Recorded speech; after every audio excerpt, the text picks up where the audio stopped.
Okey, baik. Assalamualaikum dan salam sejahtera cikgu ucapkan kepada semua para pelajar. Hari ini cikgu akan menunjukkan bagaimana pula kita nak menentukan kedudukan berdasarkan rujukan grade 4 angka dan 6 angka.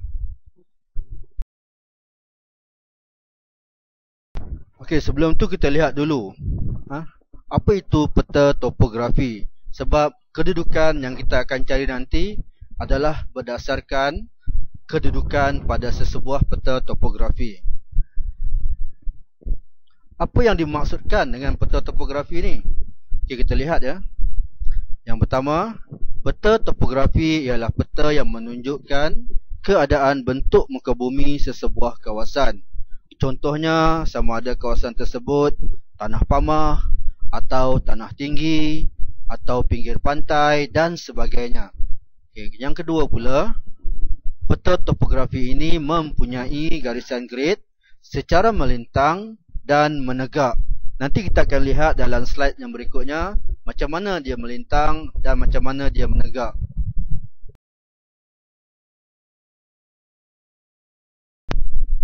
Okey, macam mana yang kita boleh anggap atau kita boleh kata sebuah peta topografi itu lengkap? Apa yang dia perlu ada? Apa ciri-ciri yang dia perlu ada? Okey, yang pertama, dia perlu ada tajuk. Contohnya di sini, tajuk di bahagian atas, nama tajuk dia adalah Peta Pekan Damai. Yang kedua, dia perlu ada petunjuk. Petunjuk di sini berada di sebelah kanan. Okey, di dalam petunjuk ada simbol-simbol yang membawa maksud tertentu. Jadi kita tak faham apa simbol ni, kita boleh rujuk kepada petunjuk. Yang ketiga adalah skala. Skala biasanya terdapat di bahagian bawah peta. Okey, yang berikutnya, ciri yang kedua adalah peta topografi pula dilukis menggunakan skala dan simbol-simbol tertentu. Simbol-simbol contohnya balai polis, disimbolkan dengan angka, singkatan perkataan BP. Sekolah, simbolnya macam mana? Hutan, kelapa sawit, paya bakau, puncak bukit, semuanya ditunjukkan dalam bentuk simbol-simbol tertentu. Yang ketiga, peta topografi pula dapat menggambarkan ciri-ciri pandang darat fizikal, iaitu pandang darat semula jadi. Dan yang kedua, pandang darat budaya, yang bermaksud bentuk-bentuk yang dibina atau dibuat oleh manusia. Garisan timuran dan garisan utaraan. Okey. Garisan grid terbahagi kepada dua, iaitu yang pertama, garisan timuran, yang bermaksud garisan grid yang dilukis secara menegak. Garisan grid dinomborkan dan nilainya semakin bertambah ke arah timur. Itu garisan timuran. Yang kedua, garisan utaraan. Dia merujuk kepada garisan yang dilukis secara melintang. Garisan grid ini dinomborkan dan nilainya pula semakin bertambah ke arah utara. Okey, kita tengok contoh macam mana bentuk garisan dia. Yang pertama kita tengok garisan timuran, di mana nilainya semakin bertambah ke arah timur. Okey, tengok garisan putih ni ada nilai 1, 2, 3, 4 dan 5. Semakin ke arah timur, nilai dia semakin bertambah. Okey, yang kedua pula kita lihat contoh garisan utaraan, di mana nilainya semakin bertambah apabila dia bergerak ke arah utara. Semakin kita ke arah utara, nilai kita semakin bertambah. Tengok, cikgu bagi nombor 1, 2, 3 dan 4 supaya jelas kamu lihat pertambahan nombor dia tu. Okey, kita tengok dengan lebih detail lagi. Okey, apa yang dimaksudkan pula dengan rujukan grade?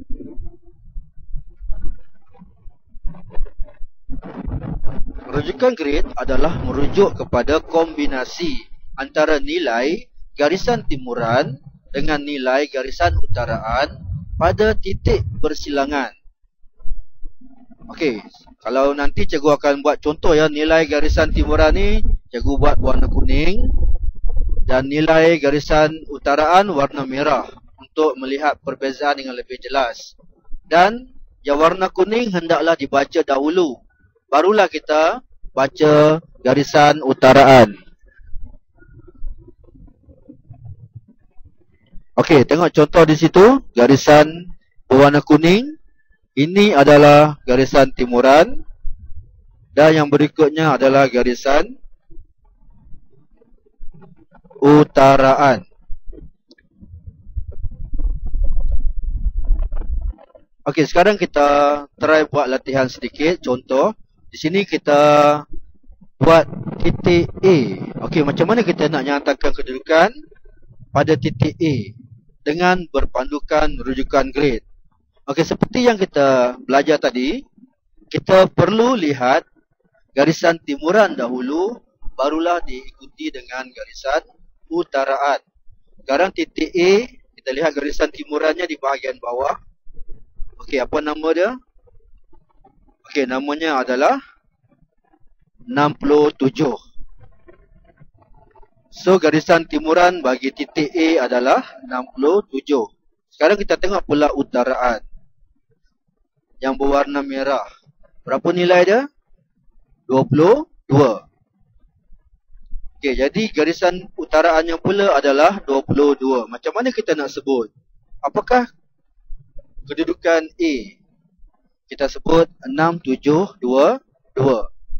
Okey, kita tengok pula yang kedua. Contoh B. Okey, titik B. Sekarang kita lihat garisan timuran. Berapa? Okey, 69. Garisan utaraan pula adalah 24. Jadi kita sebut 6924. Terdapat dua jenis rujukan grade. Yang pertama adalah rujukan grade 4 angka dan yang kedua adalah rujukan grade 6 angka. 4 angka yang macam kita belajar sebentar tadi. Okey, sekarang kita lihat dengan lebih detail pula. Kita lihat dengan lebih detail apa yang dimaksudkan dengan rujukan grade 4 angka.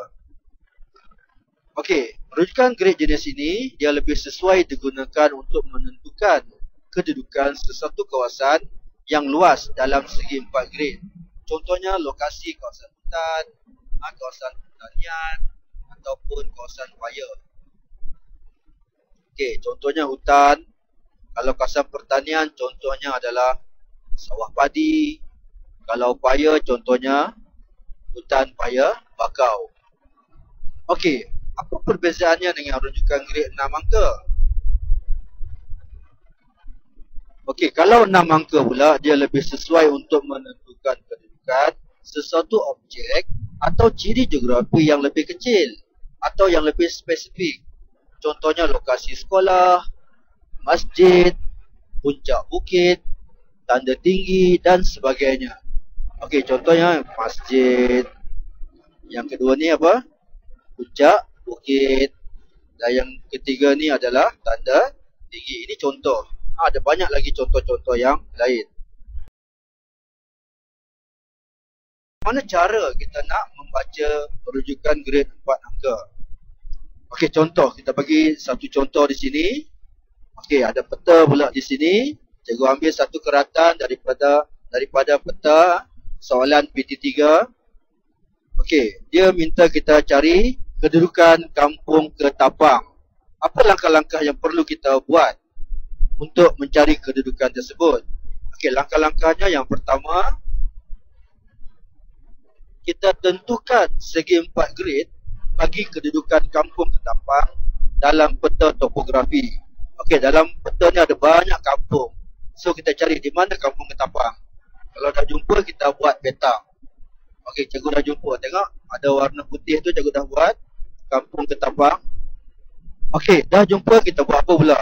Yang kedua, kita rujuk pada penjuru barat daya segi 4 grade kampung Jelutong.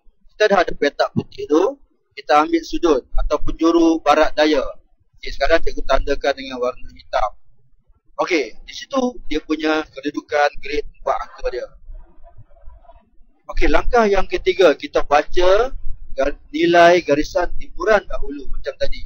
Kita baca timuran dahulu, baru kita baca garisan utaraan. Sekarang nombor tak ada. Okey, kita tunggu sekejap. Okey, sekarang nombor dah naik. Apa bacaan nombor dia? Untuk garisan timuran, kita ada 22, 23, 24 sampai 29. Okey, dia berada pada nilai 28.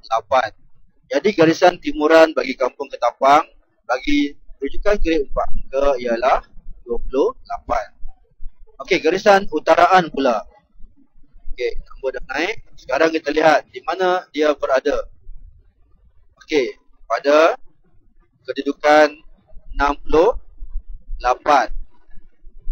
Okey, kita ada 65, 66, 67, 68. Okey, sepatutnya 69 ya, peta tu ada sedikit ralat dan barulah 70. Okey, tapi nama yang dia tunjuk ni betul ya, 68. Jadi garisan utaraannya adalah 68. Okey, macam mana kita nak sebut? Kita sebut kedudukan Kampung Ketapang adalah pada nilai 2868. Okey ya. Okey, itu bagi rujukan grade 4 angka. Sekarang kita lihat pula macam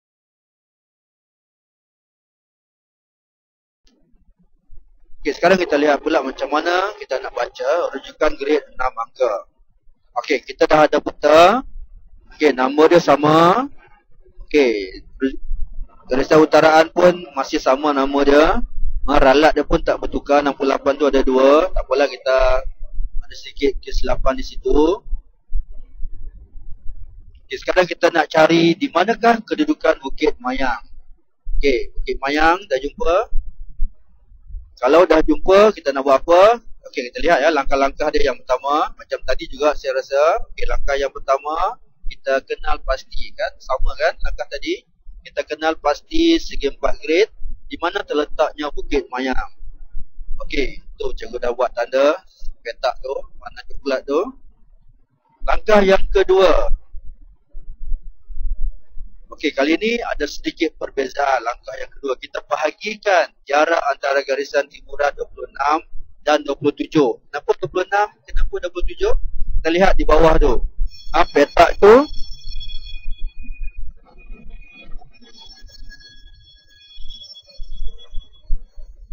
kita lihat petak tu ya.